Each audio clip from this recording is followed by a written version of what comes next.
Hello my dear lovely friend, Bihar paramedical 2023 में जो प्रवेश परीक्षा होने जा रहा है उसके लिए क्या एलिजिबिलिटी क्राइटेरिया है, यानी योग्यता क्या है, नया वाला सिलेबस क्या है, एग्जाम का पैटर्न क्या रहेगा, चैप्टर वाइज हम आपको सिलेबस प्रोवाइड करा रहे हैं। आज के इस वीडियो में किससे सबसे ज़्यादा क्वेश्चंस पूछे जाते हैं, तैयारी की संपूर्ण रणनीति हम आज बताने जा रहे हैं दोस्तों आपको इस वीडियो के माध्यम से। यहाँ पे अब वही होगा जो आपके एग्जाम के लिए सही होगा। तो चलिए दोस्तों वीडियो को डायरेक्टली शुरू करते हैं। उससे पहले आप सभी से एक छोटा सा प्यारा सा निवेदन है, अगर आप लोग चैनल पर नए होंगे तो चैनल को सब्सक्राइब जरूर कर लीजिएगा एंड बेल आइकन को हिट कीजिएगा ताकि आगे भी आपको पैरामेडिकल से रिलेटेड ऐसे ही वीडियोज और क्लासेस का सेशन जो है मिलता रहेगा। चलिए दोस्तों वीडियो को शुरू करते हैं। तो दोस्तों सबसे पहले हम लोग ये बात कर लेते हैं कि डीसीईसी पैरामेडिकल का पेपर पैटर्न कैसा रहता है। सब कुछ आपको सटीक जानकारी दूंगा। यहाँ पे निगेटिव मार्किंग की बात करें तो निगेटिव मार्किंग नहीं होती है। सभी क्वेश्चंस किस टाइप में होंगे तो सभी क्वेश्चंस एमसीक्यू यानी कि ऑब्जेक्टिव मोड में होगा दोस्तों। आपको ओएमआर सीट पे रंग के आना होगा। एग्जाम की मीडियम की बात करें तो आपका एग्जाम जो होगा दोस्तों ये आपको हिंदी और इंग्लिश दोनों मीडियम में पेपर आपका होगा।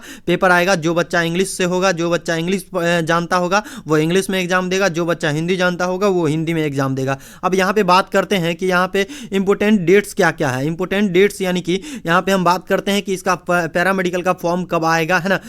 ऑनलाइन रजिस्ट्रेशन फॉर्म जो स्टार्ट हो सकता है दोस्तों ये आपको अप्रैल से लेकर के मई के बीच में आप सभी का फॉर्म स्टार्ट हो चुका है एंड हो सकता है एंड यहाँ पे जून में जो है आप सभी का एग्जाम कंडक्ट करवा लिया जाएगा। अगर आपका फॉर्म जो है दोस्तों अप्रैल के लास्ट वीक से लेकर के मई के फर्स्ट वीक तक आ जाता है तो आप सभी का एग्जाम जो कंडक्ट करवा लिया जाएगा दोस्तों, आप सभी का जून में एग्जाम कंडक्ट करवा लिया जाएगा। तो ये चीज़ें हैं दोस्तों। अब हम लोग बात करते हैं कि इस फॉर्म को फिल करने में कितना पैसा लगेगा और किस कैटेगरी से कितना पैसा लगेगा, 2 कोर्स के लिए भरेंगे, क्या भरेंगे, किस तरीके से भरेंगे, वो सभी चीज आपको समझा रहे हैं। ठीक है, तो चलिए यहाँ पे अब हम डायरेक्टली यहाँ पे चल रहे हैं। तो देखिए यहाँ पे जो है फी स्ट्रक्चर है, क्या है, डीसीईसी पैरामेडिकल फॉर्म फीस जो लगने वाला है वो किस तरीके से लगेगा। देखिए दोस्तों अगर आप पैरामेडिकल इंटर लेवल का एग्जाम दीजिएगा तो उसमें आपको जीएनएम आ जाएगा, है ना, जीएनएम आ जाएगा, उसके बाद आपको एएनएम आ जाएगा, एएनएम आ जाएगा, उसके बाद आपको अदर कोर्स आ जाएगा जैसे कि ओटी हो गया, एक्सरे हो गया, एनेस्थीसिया हो गया, ब्लड ट्रांसफ्यूजन हो गया और भी बहुत सारे कोर्सेज है जो कि आ जाते हैं। इस कोर्स को केवल और केवल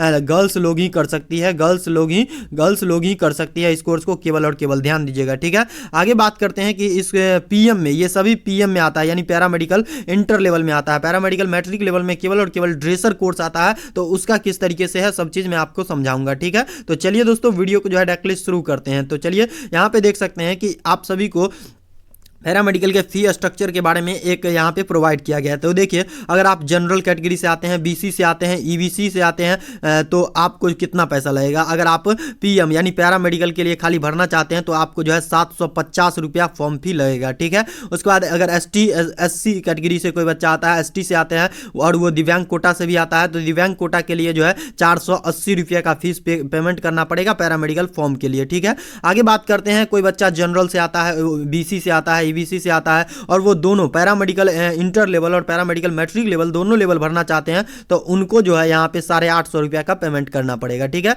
फॉर्म फी देना पड़ेगा। उसके बाद अगर यहाँ पे दोनों कोर्स ग्रुप के लिए भरना चाहती है पीएम और पीएम के लिए तो उसको जो है एससी एसटी और दिव्यांग कोटा से आता है तो उसको जो है आपको 450 रुपया का पेमेंट करना पड़ेगा। सॉरी यहाँ पे 550 होना चाहिए, सॉरी यहाँ पे सॉरी 550 होना चाहिए, सॉरी यहाँ पे मिस प्रिंटिंग है, मिस यहाँ पे टाइपिंग है, टाइपिंग वाले को थोड़ा मैं समझाता हूँ। तो ये चीज़ें हैं दोस्तों। अब हम बात करते हैं कि सिलेबस क्या रहने वाला है। ठीक है, ये सभी चीज़ तो आप समझ गए होंगे, उम्मीद है मुझे ये सभी चीज़ आप लोग बहुत अच्छे से समझ गए होंगे। तो साथियों अब जो है हम लोग क्या कर लेते हैं कि पैरामेडिकल का सिलेबस देख लेते हैं। उसके बाद आपको चैप्टर वाइज सभी चैप्टर्स को बताऊंगा कि कौन कौन से चैप्टर को आपको पढ़ना है। ठीक है, तो देखिए पैरामेडिकल 2023 का जो सिलेबस रहने वाला है दोस्तों, फिजिक्स, केमिस्ट्री, बायोलॉजी से आपको टोटल 25 क्वेश्चन को पूछे जाएंगे, टोटल 25 क्वेश्चन पूछे जाएंगे। ये चीज आप लोग ध्यान रखिएगा। इसके लिए आपको जो है 125 मार्क्स दिया जाएगा एंड सामान्य ज्ञान यानी कि जनरल साइंस से जो है आपको 20 क्वेश्चन, जीके से आपको 20 क्वेश्चन पूछा जाएगा और इसके लिए जो है आपको 100 मार्क्स दिया जाएगा।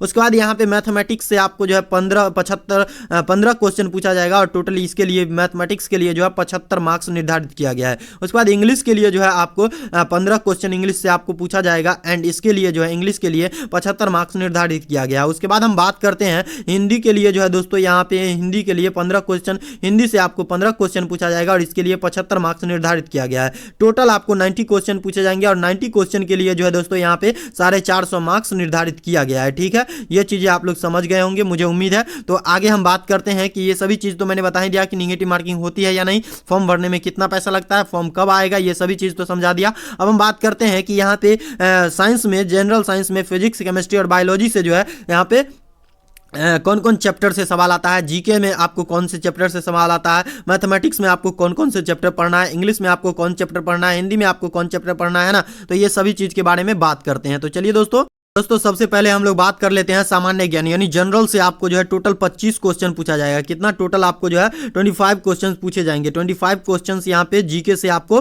पूछा जाएगा। तो जीके काफ़ी इंपॉर्टेंट रोल निभाता है दोस्तों। तो चलिए अब हम लोग बात कर लेते हैं। यहाँ पे आपको जो पढ़ना पड़ेगा, इंग्लिश और हिंदी को लेकर के आप लोग प्रॉब्लम मत क्रिएट कीजिएगा कि सर हिंदी में बता रहे हैं इंग्लिश में नहीं बता रहे हैं। इंग्लिश और हिंदी समान ही होता है, ठीक है, कोई ज़्यादा का अंतर नहीं होता है। यहाँ पे आपको सामान्य ज्ञान जनरल साइंस से जो है आपको जनरल नॉलेज से जो है आपको प्राचीन भारत का इतिहास पढ़ना पड़ेगा। चैप्टर का नाम बता रहा हूँ, ठीक है। मध्यकालीन भारत का इतिहास पढ़ना पड़ेगा। उसके बाद आधुनिक भारत का इतिहास पढ़ना पड़ेगा। विश्व इतिहास पढ़ना पड़ेगा। भारतीय राज्य व्यवस्था पढ़ना पड़ेगा। भारत का भूगोल पढ़ना पड़ेगा। ओके, आगे बढ़ते हैं। आगे आपको जो पढ़ने पड़ेंगे दोस्तों, ये आपको विश्व का भूगोल पढ़ना पड़ेगा। उसके बाद भारतीय अर्थव्यवस्था के बारे में पढ़ना पड़ेगा। थोड़ा मोड़ा आपको करंट अफेयर, थोड़ा मोड़ा आपको जो है करंट अफेयर की ज्ञान होना चाहिए। करंट अफेयर में तत्काल में क्या चल रहा है, नहीं चल रहा है, ये सब का ज्ञान थोड़ा होना चाहिए। अब बात करते हैं यहाँ पे मैथमेटिक्स में कौन से चैप्टर से क्वेश्चन पूछे जाएंगे। संख्या पद्धति यानी नंबर सिस्टम आप लोग पढ़ लीजिएगा। उसके बाद आपको लॉस ऑफ मॉस, एलसीएम एंड एचसीएफ जो है आप लोग पढ़ लीजिएगा चैप्टर। उसके बाद सिंप्लीफिकेशन यानी सरलीकरण, इसका हिंदी होता है। उसके बाद आपको परसेंटेज पढ़ लेना है। उसके बाद आपको जो है वर्गमूल एवं घनमूल यानी कि square root and cube root के बारे चैप्टर पढ़ना है। उसके बाद आगे बात करते हैं कौन से चैप्टर पढ़ना है। अनुपात, क्या अनुपात एवं समानुपात पढ़ना है, यानी रेशियो एंड प्रोपर्शन पर को जो है औसत यानी एवरेज पढ़ लेना है। उसके बाद आपको लाभ एवं हानि, उसके बाद आपको बट्टा चैप्टर को पढ़ना है। उसके बाद साधारण एवं चक्रवृद्धि ब्याज यानी सिंपल एंड कंपाउंड इंटरेस्ट के चैप्टर के बारे में पढ़ना है। पूरा चैप्टर पढ़ना है, ठीक है। इससे क्वेश्चन आएगा 15 गो, मैथ से आपको क्वेश्चन 15 गो आएगा, ठीक है। उसके बाद यहाँ पे हम बात करते हैं क्षेत्रमिति मेंसुरेशन पढ़ना पड़ेगा। वर्क एंड टाइम चैप्टर को पढ़ना पड़ेगा। यहाँ पे टाइम एंड डिस्टेंस को पढ़ना पड़ेगा। मिश्रण यानी मिक्सचर को पढ़ना पड़ेगा। आगे बात करते हैं यहाँ पे आपको जो है आयु संबंधी प्रश्न यानी एज प्रॉब्लम से संबंधित प्रश्न आ सकते हैं। उसके बाद जियोमेट्री पढ़ना पड़ेगा। उसके बाद यहाँ पे सामान्य ज्ञान यानी कि सामान्य साइंस यानी कि जनरल साइंस से आपको क्वेश्चन आएंगे। कितना 20 क्वेश्चन आएंगे, ठीक है। इसके बारे में भी बात कर लेते हैं। यहाँ पे फिजिक्स में जो आपको पढ़ने पड़ेंगे, यूनिट एंड डायमेंशन चैप्टर को पढ़ना पड़ेगा। मोशन एंड फोर्स चैप्टर को पढ़ना पड़ेगा। Work energy and power chapter को पढ़ना पड़ेगा। ग्रेविटी यानी गुरुत्वाकर्षण पढ़ना पड़ेगा। वेव स्पीड एंड साउंड को पढ़ना पड़ेगा, यानी कि तरंग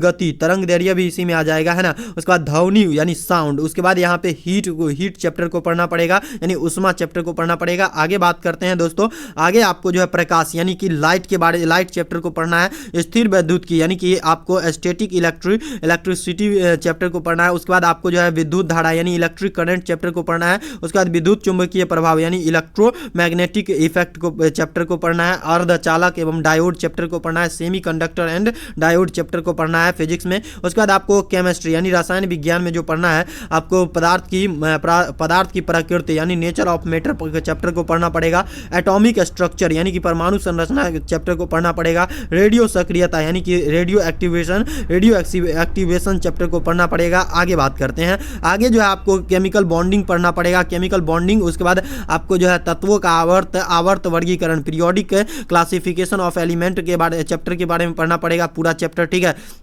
और ये सभी चैप्टर जो है 11th एंड 12th, क्या आपको जो है 11th एंड 12th चैप्टर है। ये सभी जो सिलेबस है 11th और 12th का है, ठीक है। तो ये चीज़ आप लोग ध्यान दीजिएगा। उसके बाद आपको ऑक्सीडेशन एंड रिडक्शन चैप्टर को पढ़ना पड़ेगा। केमिकल अभिक्रिया यानी केमिकल रिएक्शंस चैप्टर को पढ़ना पड़ेगा। रासायनिक संकेत सूत्र एवं सरलीकरण, chemical symbols formulas and equations chapter को पढ़ना पड़ेगा। परमाणु द्रव्यमान इकाई एवं मोल संकल्प atomic mass unit and mole concept chapter को पढ़ना पड़ेगा। रासायनिक अभिक्रियाओं में ऊर्जा परिवर्तन energy change in a chemical reaction chapter को पढ़ना पड़ेगा। ईंधन यानी फ्यूल चैप्टर को पढ़ना पड़ेगा। धातु एवं अधातु यानी कि metal and non metal chapter को पढ़ना पड़ेगा। सॉल्यूशन यानी कि विलयन चैप्टर को पढ़ना पड़ेगा, है ना। आगे बात करते हैं, आगे आपको कार्बन एवं उसके यौगिक यानी कि carbon and its compound chapter को पढ़ना पड़ेगा। बहुलक यानी पॉलीमर चैप्टर को पढ़ना पड़ेगा। बायोलॉजी में बात करते हैं, बायोलॉजी में जो आपको पढ़ना पड़ेगा ह्यूमन फिजियोलॉजी पढ़ना पड़ेगा, न्यूट्रिशन पढ़ना पड़ेगा, उसका डाइजेस्टिव सिस्टम पढ़ना पड़ेगा, ब्लड सर्कुलेटरी सिस्टम पढ़ना पड़ेगा, श्वसन यानी रिस्पायरेशन पढ़ना पड़ेगा।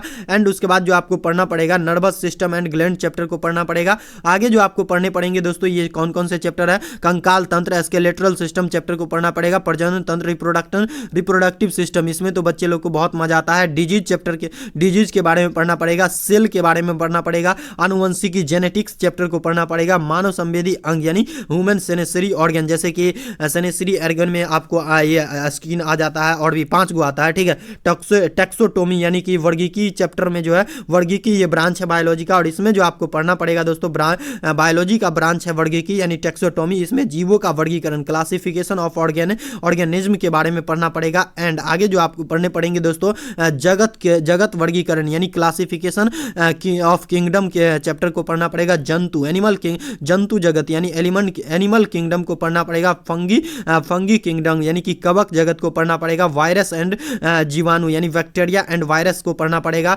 बारे में नॉलेज होना चाहिए। वनस्पति विज्ञान यानी बोटनी में जो है आपको पढ़ना बोटनी पढ़ना पड़ेगा। बोटनी तो एक ब्रांच ही है, तो उसमें आपको पढ़ना पड़ेगा बोटनी, ठीक है। उसके बाद आपको जनरल हिंदी यानी कि हिंदी में आपको कौन कौन से चैप्टर, वर्ण विचार पढ़ना पड़ेगा। सब संज्ञा से अव्यय, लिंग, वचन और कारक इसमें आ जाता है, इसको पढ़ना पड़ेगा। एंड उसके बाद आपको जो है यहाँ पे वर्तनी सामान्य अशुद्धियां यानी सामान्य अशुद्धि जो होता है वर्तनी में, उसको चुनना पड़ेगा। संधि चैप्टर को पढ़ना पड़ेगा। समास पढ़ना पड़ेगा। शब्द विचार पढ़ना पड़ेगा। विलोम शब्द पढ़ना पड़ेगा। पर्यायवाची शब्द पढ़ना पड़ेगा। अनेकार्थक शब्द पढ़ना पड़ेगा। मुहावरे एवं लोकोक्तियां पढ़ना पड़ेगा। वाक्य रचना पढ़ना पड़ेगा, वाक्य का रचना। उसके बाद आपको बात करते हैं कवियों तथा लेखकों की रचना पढ़ना पड़ेगा। जनरल इंग्लिश यानी सामान्य अंग्रेजी में आपको जो पढ़ने पड़ेंगे, नाउन पढ़ना पड़ेगा, प्रोनाउन पढ़ना पड़ेगा, एडजेक्टिव पढ़ना पड़ेगा, वर्ब पढ़ना पड़ेगा, एडवर्ब पढ़ना पड़ेगा, प्रीपोजिशन पढ़ना पड़ेगा, कंजक्शन पढ़ना पड़ेगा। आगे बात करते हैं, आगे आपको जो है यहाँ पे करेक्ट फॉर्म एंड वर्ब पढ़ना पड़ेगा। सब्जेक्ट वर्ब एग्रीमेंट पढ़ना पड़ेगा। वॉइस पढ़ना पड़ेगा। साइनोनिम एंड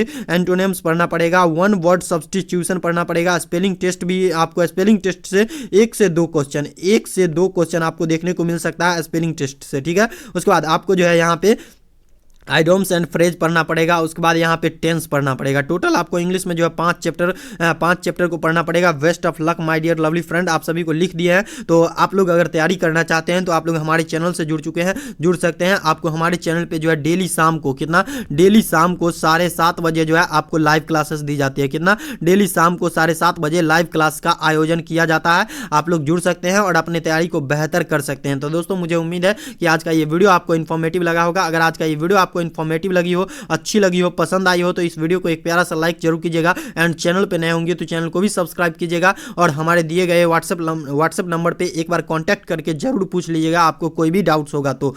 एंड वीडियो के नीचे जो है आप लोग कमेंट जरूर कर दीजिएगा कि आपको क्या प्रॉब्लम है और आगे आप किस टॉपिक पे वीडियो चाहते हैं। तो ये सभी चीज़ें आपको करनी है। मुझे उम्मीद है कि आज का ये वीडियो आपको बहुत पसंद आई होगी। Thank you for watching my dear lovely friend. Channel को सब्सक्राइब जरूर कर लीजिएगा। Thank you.